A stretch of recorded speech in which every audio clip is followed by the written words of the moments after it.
మన ప్రభువును రక్షకుడునునైన యేసుక్రీస్తుల వారి యొక్క ప్రశస్తమైన నామమునకి మహిమ ఘనత ప్రభావములు యుగ యుగములకు కలుగునుగాక.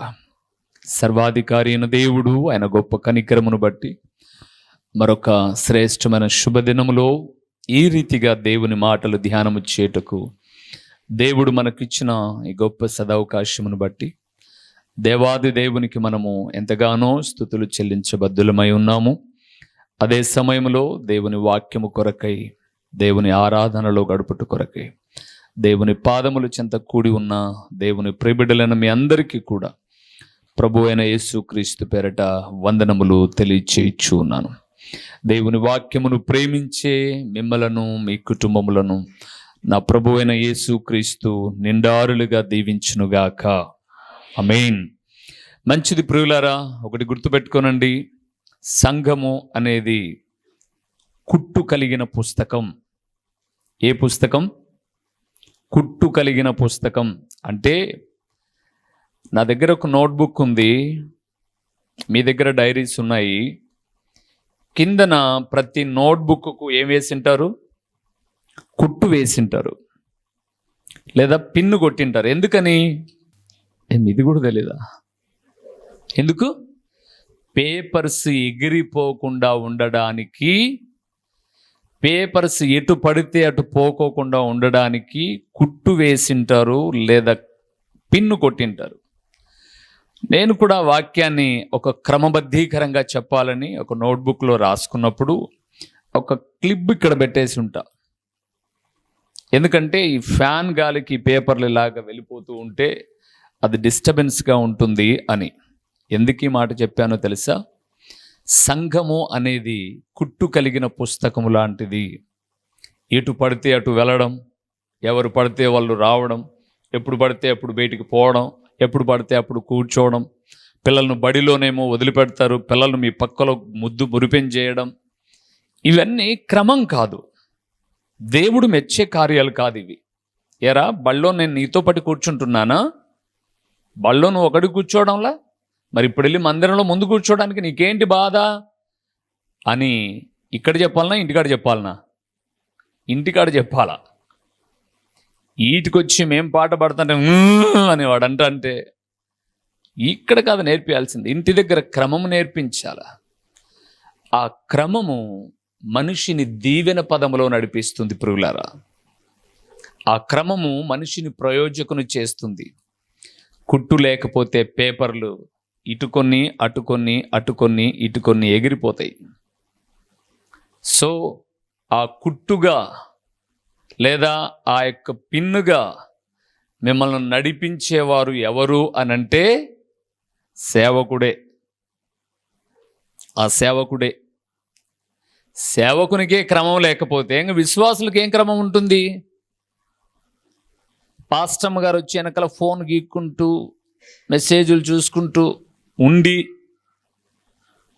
మెసేజ్లు చూసుకుంటూ వాట్సాప్లు పంపించుకుంటూ షేర్ చాట్లు చూసుకుంటూ ఉంటే ప్రక్కనున్న విశ్వాసులు ఏం చేస్తారు? మేము మోజో చూసుకుంటాంలే అంటారు. అది కాదు. సంఘంలోని పిల్లలు, దేవుని బిడ్డలు ఒక క్రమాన్ని, దేవుడు క్రమమైన వాడే, అక్రమమైన వాడు కాదు. మన పిల్లలను పాఠశాలను ప్రత్యేకించి వేలకు వేలు కట్టి ఎందుకు పంపిస్తున్నాము అంటే విద్యతో పాటు వాళ్ళకి ఏం నేర్పిస్తారని? క్రమం నేర్పిస్తారు, క్రమశిక్షణ నేర్పిస్తారని. ఆ క్రమాన్ని మా దగ్గరికి రాకముందే తల్లిదండ్రులైన మీరు నేర్పించవలసిన బాధ్యత మీ మీద ఉంది ప్రియులారా. హన్నా తన బిడ్డను మందిరంలోనికి తీసుకురాక ముందుగానే చెప్పండి, ఏం నేర్పించింది? క్రమాన్ని నేర్పించి పిలుచుకొచ్చింది. అందుకే మందిరములోనికి రాగానే వాడు ఏం చేశాడట? మ్రొక్కెను అని రాయబడింది. ఎంత బాగున్నాయండి ఆ మాటలు, మ్రొక్కెను. ఒక పాలు విడిచిన బిడ్డకు మ్రొక్కడం ఎలాగ తెలిసింది? అమ్మ ఇంట్లో మ్రొక్కుతూ ఉంటే ప్రార్థన చేస్తూ ఉండు నేర్పిస్తే నేర్చుకున్నాడు.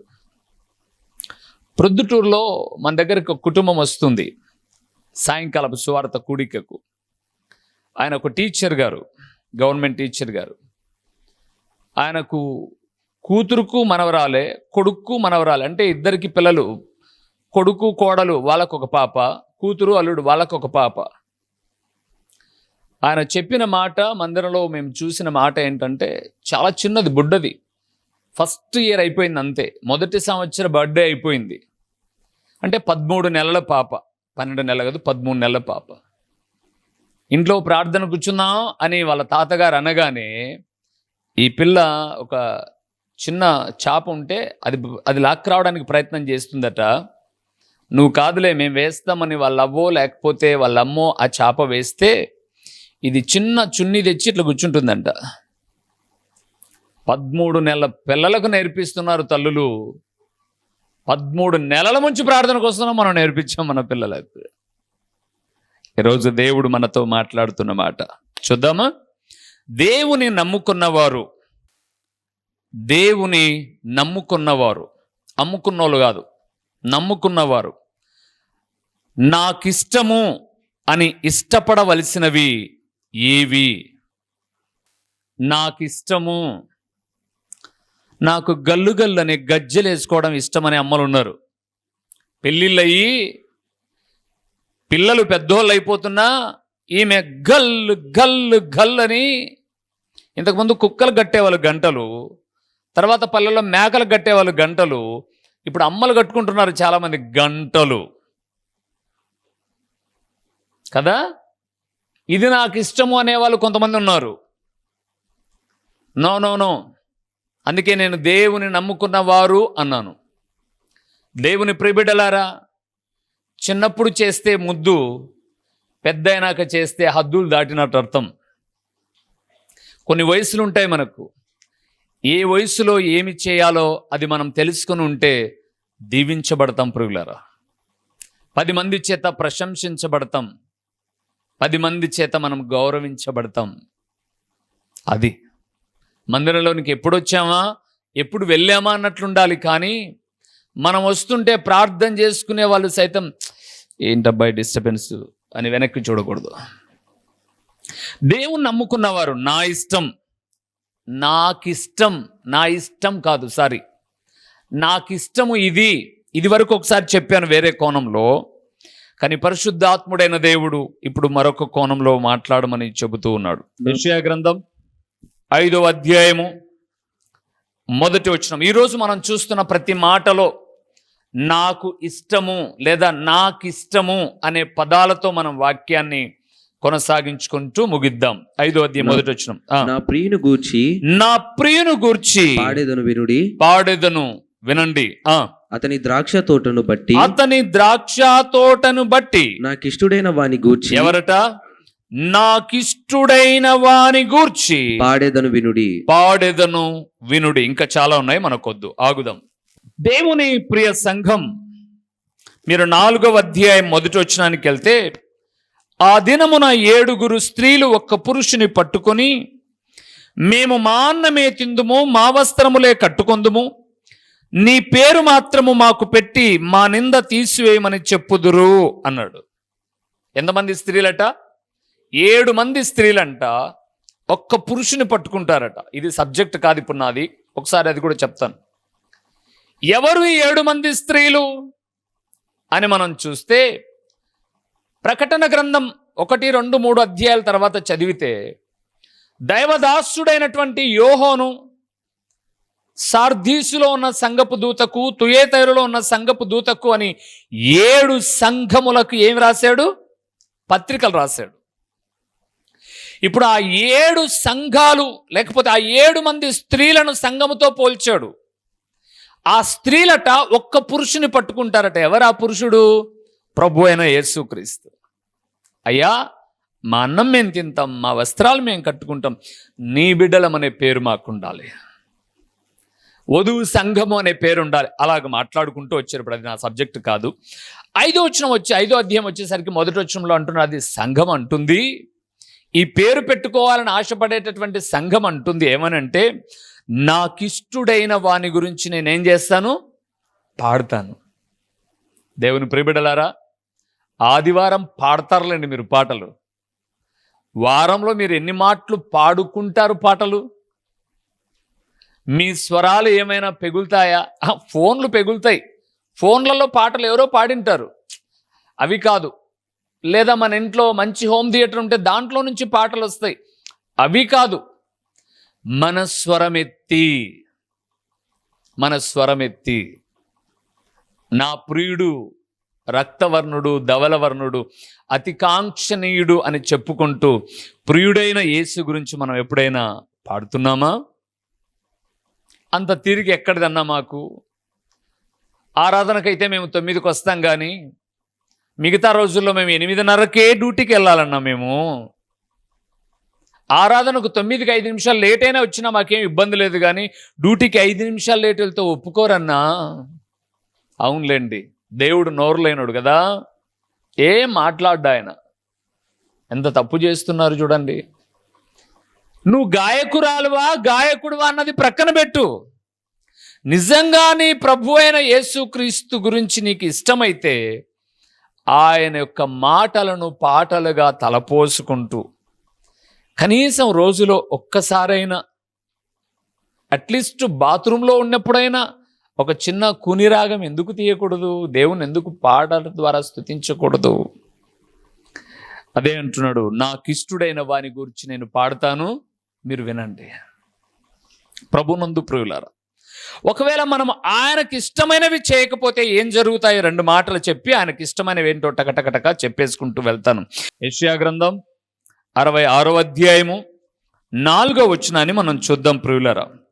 యెషయా గ్రంథం 625వ పేజీలో 4వ వచనాన్ని. నేను పిలిచినప్పుడు ఉత్తరమిచ్చువాడు ఒకడును లేకపోయెను. నేను మాటలాడినప్పుడు వినువాడొక్కడును లేకపోయెను. నా దృష్టికి చెడ్డదైన దాని చేసితిరి. నాకిష్టము కాని దాని కోరుకొనిరి గనుక నేను వారిని మోసములో ముంచుదును. వారు భయపడు వాటిని వారి మీదికి రప్పించేదను. బాబోయ్, దేవుడు అంటున్నాడు నాకిష్టము కానిది. ఎందుకంటే పై వచనాలు చాలా బాగున్నాయి. నేను పిలిచినప్పుడు ఏం చేయాలా? ఉత్తరం ఇవ్వాల. నేను మాట్లాడినప్పుడు ఏం చేయాలా? వినలా. అందుకని వాళ్ళు ఏదో వాళ్ళకి ఇష్టమైంది కోరుకొని ఇది బాగుంటుంది అనుకున్నప్పుడు వాళ్ళను మోసములో ముంచేస్తాను నేను. ఏదైతే వాళ్ళు భయపడతారో అది వారి మీదకే రప్పిస్తాను అని అన్నాడు. ఇప్పుడు ప్రభునందు ప్రియులారా, దేవునికి ఇష్టము దాన్ని కోరుకుంటే మునిగిపోయి బాధపడిన వ్యక్తులు ఎవరైనా బైబిల్లో ఉన్నారా? ఎవరు లేరా? ముస్లిం అయిపోయినట్టు ఎవరు లేరా? న్యాయాధిపతుల గ్రంథం 14వ అధ్యాయము పేజీ నెంబర్ 211వ పేజీ అండి, 3వ వచనం. 14వ అధ్యాయం 3వ వచనం. వారు నీ స్వజనుల కుమార్తెలలోనే గాని నా జనులలోనే గాని స్త్రీ లేదనుకొని సున్నతి పొందని ఫిలిష్తీయులలో నుండి కన్యకుని తెచ్చుకొనుటకు వెళ్ళుచున్నావా అని అతన్ని అడిగిరి. అందుకు సంసోను ఆమె నాకు ఇష్టమైనది గనుక ఆమెను నా కొరకు తెప్పించుమని తండ్రితో చెప్పెను. ఎవరైనా? సంసోనయ్య. గాజాకు వెళ్ళాడట, తిమ్నాతుకు వెళ్ళాడట. తిమ్నాతులో ఫిలిష్తీయుల స్త్రీలో ఒకతెను చూశాడట, ప్రేమించాడట. ఆమె నాకు కావాలనుకుని నాకు ఇష్టం ఆమె అన్నాడట. అయితే ఆమె అనుకున్నాడు, బాగానే ఉన్నాడు. 7వ వచనానికి వద్దాం. అక్కడే న్యాయాధిపతుల గ్రంథం 14 7వ వచనానికి వద్దాం. ఏం జరిగిందో చూద్దాం. అతడు అక్కడికి వెళ్ళి ఆ స్త్రీతో మాట్లాడినప్పుడు ఆమె యందు సంసోనునకు ఇష్టము కలిగెను. చాలు. ఈ 14వ అధ్యాయం అంతా చూస్తే పెళ్లి చేసుకున్నాడు. పెళ్లి నెలకి ఏమైంది? పెటాకులు అయింది. కొంతమంది ప్రభునందు ప్రియులారా, దేవుని ఇష్టమేదో తెలియకోకుండా మన వాక్యం చూసే వాళ్ళు చాలా చోట్ల నుంచి మనకు ఫోన్లు చేస్తూ ఉంటారు. ఈ వాక్యం వాళ్ళు రెగ్యులర్గా చూస్తారు కాబట్టి వాళ్ళ ఊరు పేరు చెప్పట్లే నేను, కానీ సుదూరంలో ఉంటారు. పశ్చిమ తూర్పు గోదావరి జిల్లాలలో ఒక ప్రాంతంలో, ఇప్పుడు అది కూడా ఒక జిల్లా అయింది. వాళ్ళ అమ్మాయి నేను పలానా అబ్బాయిని ఇష్టపడ్డాను, ఆ అబ్బాయి అన్యుడు, నేను అతన్ని పెళ్లి చేసుకుంటాను అనిందట. ఈ తల్లిదండ్రులు చెప్పారంట, మనం ఒకప్పుడు అన్యులమే, కానీ దేవుడు నమ్ముకునే భాగ్యాన్ని దేవుడు మనకి ఇచ్చాడు. ఇప్పుడు మళ్ళా మనం అన్యుల దగ్గరికి వెళ్ళిపోవడం బాగుండదు, ప్రభువుని నమ్ముకున్న వాళ్ళనైతే మనం వివాహం చేసుకున్న బాగుంటుంది అని తల్లిదండ్రులు ఇరువురు చెప్పారట. చెబితే లేదు లేదు, ఆ అబ్బాయి కూడా దేవుని నమ్ముకుంటాడంట, బ్యాప్టిజం కూడా తీసుకుంటాడంట, నా కోసం మందిరానికి కూడా వస్తాడంట, ఇవన్నీ నేను మాట్లాడాను, నాకు ఆ అబ్బాయే కావాలి. మొత్తం పైన చాలా దినాల తదనంతరం ఒక్క బిడ్డను పోగొట్టుకోలేక తల్లిదండ్రులు నలగొట్టబడి ఆ అబ్బాయి వాళ్ళ కుటుంబానికి వెళ్ళి ఆ అబ్బాయితో మాట్లాడితే అన్నాడంట, మీరు ఇప్పుడు తీసుకోమంటే నేను బాప్తీసం తీసుకుంటాను, ఇప్పటి నుంచి నేను మందిరానికి వస్తాను అన్నాడట. సరేలే, మనం కూడా ఒకప్పుడు అన్యులమే కదా అని ఆశపడి వివాహం కూడా చేశారంట. అయితే ప్రభునందు ప్రియులారా, కొన్ని దినాల తర్వాత వాడు అన్నాడట, మందిరానికి నువ్వు వెళ్ళకూడదు, నేను వచ్చేదట పక్కన పెట్టి, నువ్వు వెళ్ళకూడదు. అదేంటి, చేసుకోకముందు మందిరానికి నేను కూడా వస్తా అన్నావు, నాకేం పట్టింది, మన భారతదేశం హిందూ దేశం, హిందువునైనా నేను, మరి ఆ రోజు నేనంటే ఇష్టం అన్నావు. అవును, నా అవసరం కొరకు మాట్లాడాను. ఇంకా విషాదకరమైన విషయం ఏంటంటే, ఈరోజు ఆ కుటుంబం విడిపోయారు. అమ్మాయి ఒక పాపకు జన్మనిచ్చింది, అమ్మాయి అమ్మింట్లో ఉంది, అబ్బాయి వేరే చోటుకి వెళ్ళిపోయాడు, ఈ దేశమే వదిలిపెట్టేసి వెళ్ళిపోయాడు.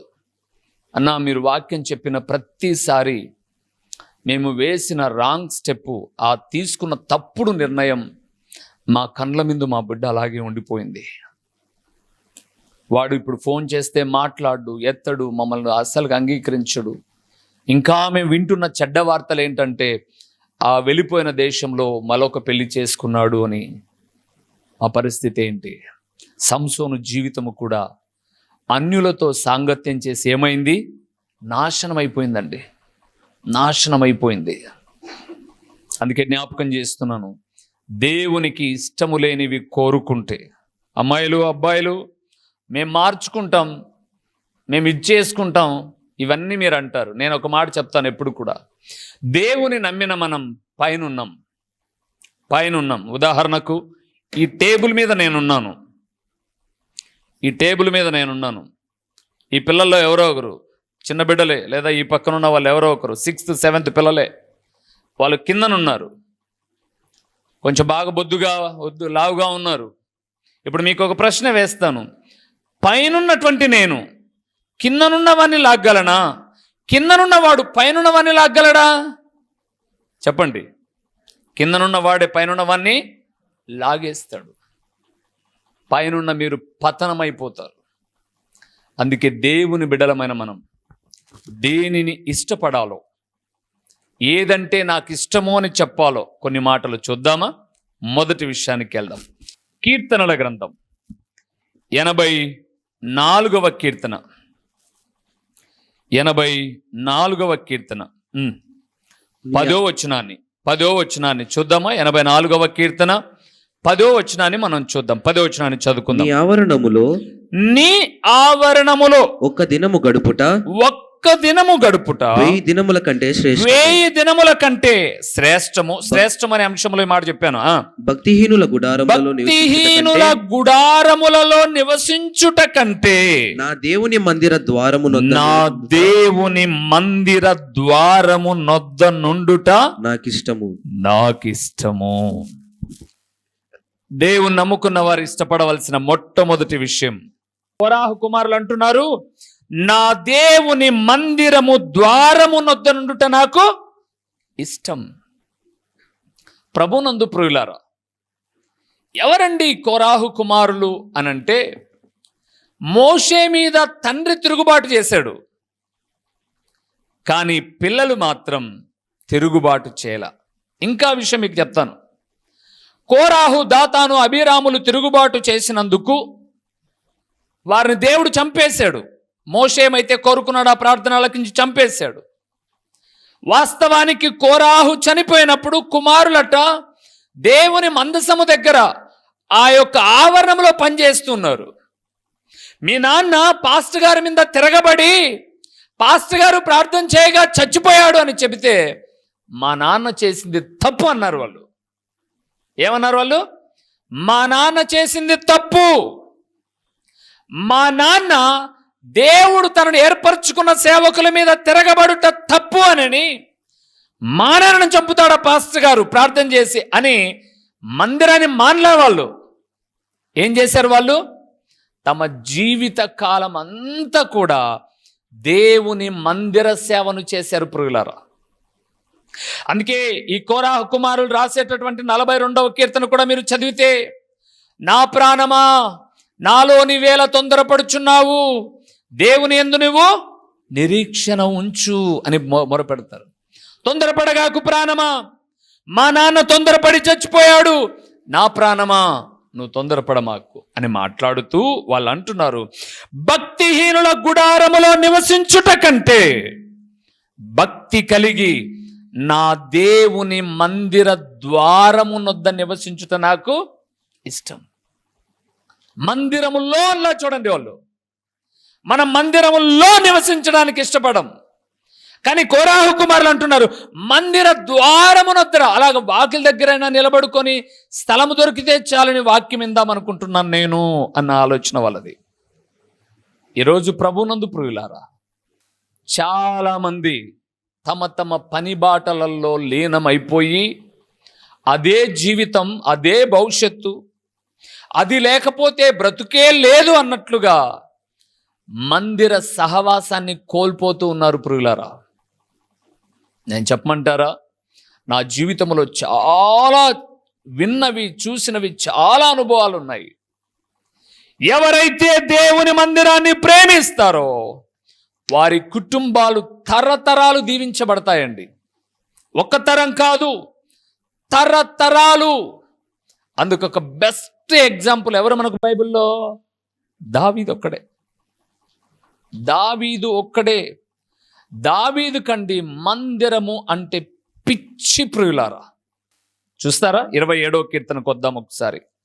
27వ కీర్తన 4వ వచనాన్ని చూడండి. కీర్తనల గ్రంథము 27వ కీర్తన 4వ వచనాన్ని మనం చూద్దాం ప్రియులారా. యెహోవా యొద్ద ఒక వరం అడిగి, యెహోవా యొద్ద ఒక్క వరము అడిగితిని, దానిని నేను వెదకుచున్నాను. యెహోవా ప్రసన్నతను చూచుటకును, ఆయన ఆలయములో ధ్యానించుటకును. నా జీవిత కాలం ఎంతకాలమట? నా జీవిత కాలం అంతయు నేను యెహోవా మందిరములో నివసింపగోరుచున్నాను. చాలు ప్రియులారా. ఇటు మనం గోటూరు రూట్ వెళ్తే, గోటూరు కాదు, జూటూరు రూట్ వెళ్తే రోటరీపురం అనే ఒక పురం వస్తుంది. ఆ మిస్సమ్మ బంగ్లా అవన్నీ దాటుకుని వెళ్ళిన తర్వాత అక్కడ నాకు తెలిసిన ఒక కుటుంబం అండి. సందర్భం వచ్చింది కాబట్టి చెప్తున్నాను. అన్యులు వాళ్ళు, ప్రభువుని ఎరుగని వాళ్ళు. మొత్తం పైన ఎలాగో ప్రభువును తెలుసుకోగలిగారు. భార్యాభర్తలు ఇద్దరు కుటుంబం తెలుసుకోగలిగారు. ఆయన ఏం పని చేసేవాడు అనంటే, ఒక తాపీ మేస్త్రి దగ్గరికి, ఒక మేస్త్రి దగ్గరికి పనికి వెళ్ళేవాడు. కూలికి, దినకూలికి. ఇప్పుడు మేస్త్రి దగ్గర పనిచేసే బేల్దారుకు 1000 రూపాయలు కూలి. కానీ ఆయన పనికి వెళ్ళేటప్పుడు కూలి ఎంత అనంటే 100 రూపాయలు 150 రూపాయలు ఇచ్చారంటే గొప్ప మేస్త్రికి. అలాగ పనికి వెళ్ళేవాడు. దేవుని నమ్ముకొని దేవుని ఆరాధన చేస్తూ దేవుని వాక్యము చేత పట్టబడి తను నమ్ముకున్న యవ్వన ప్రాయములో తీసుకున్న నిర్ణయం ఏంటంటే, నా జీవితములో ఆదివారపు దినాన్ని నేను ఎప్పుడూ నిర్లక్ష్యం చేయకూడదని నిర్ణయం తీసుకున్నాడట. తీసుకొని, వాస్తవం పేరు కూడా చెప్తాను లాస్ట్లో మీకు. మీరు ఎప్పుడైనా అడిగినా నేను చెప్పినా ఒకటేలా ఉండాలి, కల్పిత కథలు కాదు. నిర్ణయం తీసుకుని, తను కూడా తీసుకున్న నిర్ణయం ఎలాగో తెలుసా? నేను మందిరానికి వెళ్ళాలి కాదు, మందిరానికి తక్కువ అంటే 20 నిమిషాల ముందు వెళ్ళాలి నేను అన్న నిర్ణయం తీసుకున్నాడు. కూలికి వెళ్ళేటటువంటి ఒక బేల్దారి. ఆ క్రమాన్ని దేవుడు మేస్త్రి స్థాయికి తీసుకొచ్చాడు. ఆ క్రమాన్ని చిన్న ఇల్లులు ఒప్పుకునే స్థాయికి తీసుకొచ్చాడు. ఆ క్రమాన్ని అటు నుంచి అలాగే ఎక్కడైనా ఏదైనా స్థలం ఉంటే కొనుక్కునే స్థాయికి వచ్చాడు. ఆ స్థాయి నుంచి ఈరోజు పులివెందుల పట్టణంలోనండి ఆయన ఒక గొప్ప రెడ్డేం కాదు. సహజంగా ఈ ప్రాంతపు రెడ్డివాసులు కాబట్టి వాళ్ళంటే ఆటోమేటిక్గా బంధుత్వంతో ఎలాగోలాగా రైజ్ అయిపోతారులేండి అనడానికి. ఆయన ఒక అన్యుడే. కానీ ప్రభునందు ప్రియులారా, ఇదే పులివెందుల పట్టణములో దాదాపు కొన్ని కోట్లకు అధిపతి, కోటి కాదు. రీసెంట్గా ఈ మధ్య కాలంలోనే మీరు ఒకవేళ ఇంతకుముందు బస్టాండ్గా ఉన్నటువంటి ఆ రూట్లోకి వెళ్తే పాల్రెడ్డి ఫంక్షన్ హాల్ వస్తుంది ఒకటి, అంబక్పల్లి రూట్లో. ఆ రూట్లో ఒక పెద్ద లాడ్జి కట్టారు. కిందన బ్యాంకుకి ఇచ్చారు, పైన పెద్ద లాడ్జి కట్టారు. 3 స్టేర్స్ బిల్డింగ్స్ కట్టారు, 3 అంతస్తులు. ఆ లాడ్జి పైన నేను అనుకున్నాను ఎంత గొప్ప త్యాగమని. వాళ్ళు రాశారండి, యేసుక్రీస్తు అందరికీ ప్రభు అని. ఇంత అక్షరాలు కాదు, ఇంతింత అక్షరాలు రాశారు లాడ్జి పైన పెట్టారు.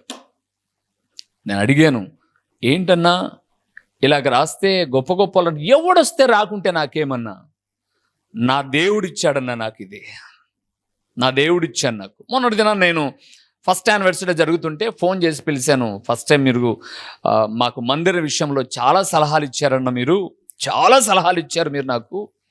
సో మీరు మందిరానికి రండి అంటే, బ్రదర్ నేను మందిరానికి తప్ప ఎక్కడికి పోవడం లేదు. కారణం ఏంటంటే 2 కన్నులు ఆపరేషన్ చేసుకున్నాను. ఒక కన్ను చేసుకున్నాను, మరలా రెస్ట్ తీసుకోవడం ఎందుకు, అప్పుడైనా చేసుకోవాలి కదని 15 రోజుల వ్యవధిలోనే 2వ కన్ను చేసుకున్నాను. ఇప్పుడు నేను మందిరానికి ఒక్కటే వెళ్తున్నాను, బయటికి ఎక్కడికి కూడా వెళ్ళలేదు అని అన్నాడు. ఆయన ఈ రోజు కూడా తన కుటుంబంతో అనేక ప్లాట్లు ఉన్నాయి. నారాయణ కాలేజీకి వెళ్తే ప్రారంభంలోనే వాళ్ళకున్న ఇండ్లు, ఆ పక్కన గొప్ప గొప్ప రాజకీయ నాయకులు కూడా లేదు, అంత పెద్ద ఇల్లు వాళ్ళకు ఉంది. ఆ పక్కన ఉన్న వాళ్ళు అలా ప్రక్కన పెడితే వాళ్ళకు ధనము సమృద్ధికరమైనటువంటి స్థితులు ఉన్నాయి. ప్రక్కన పల్లెలోనే దగ్గర ₹1 కోటి ఎకరా ఖరీదు చేసేటటువంటి పొలాలు, 20-30 ఎకరాలు పొలాలు ఉన్నాయి. తన జీవితము అంతగా ఆశీర్వదించబడ్డానికి తను ప్రారంభంలో వేసుకున్న పునాది ఏంటో తెలుసా? ఏ ఆదివారం నేను మందిరానికి కోల్పోను, ఏ ఆదివారం మందిరానికి వెళ్ళినా ఎంత ముందు వెళ్తా, నేను 20 నిమిషాల ముందు వెళ్తా. ఎన్నో పార్లు నేను అడిగానండి, ఒకవేళ ఈయన సొంత డబ్బా ఎవరైనా కొట్టుకోవచ్చులే, నేను ముందే వెళ్తా అని ఆ స్థానిక సంఘంలో అడుగుదామని. ఆ సేవకుడు పెద్ద ఆయన నన్ను బాగా ప్రేమిస్తాడు.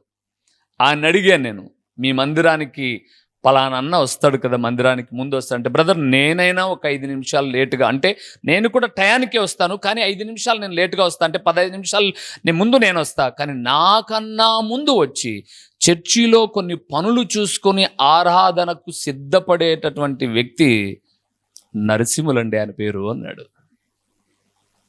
నువ్వు మందిరానికి ఎప్పుడు వస్తావు?